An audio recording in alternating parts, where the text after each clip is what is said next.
अस्सलाम वालेकुम प्यारे व्यूअर्स, उम्मीद करती हूँ आप ठीक होंगे। आज हम आपके लिए नई रेसिपी लेकर आए हैं। इस रेसिपी का नाम है तिलों वाले स्टिक्स। कैसे बनाए जाते हैं। हमने हाफ टी स्पून काली मिर्च पिसी हुई,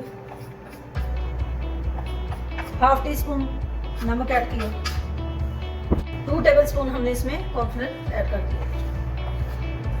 हमने मीडियम साइज के 2 आलू लिए, इसको बॉइल किया। बॉइल करने के बाद हमने इसको कश कर लिया है। कश करने के बाद हमने इसमें मटेरियल ऐड कर दिया। अब हम इसको अच्छे से मिक्स करते हैं। मटेरियल हमारा अच्छे से तैयार हो चुका है। अब हम इसको कॉर्न पेपर में ऐड करते हैं। कॉर्न पेपर के अंदर मटेरियल डाल दिया है। अब हम इसके स्टिक्स बनाते हैं। तिलों वाले पोटैटो स्टिक्स तैयार हो चुके हैं। अब हम इसको फ्राई करते हैं।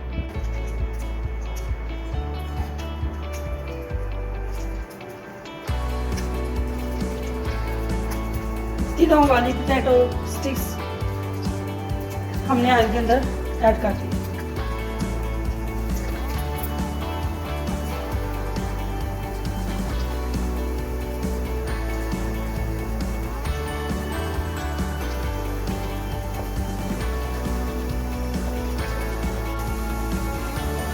तिलों वाले पोटैटो स्टिक्स हमारे फ्राई हो चुके हैं। अब हम इसको सर्व करते हैं। तिलों वाले पोटैटो स्टिक्स हमारे तैयार हो चुके हैं।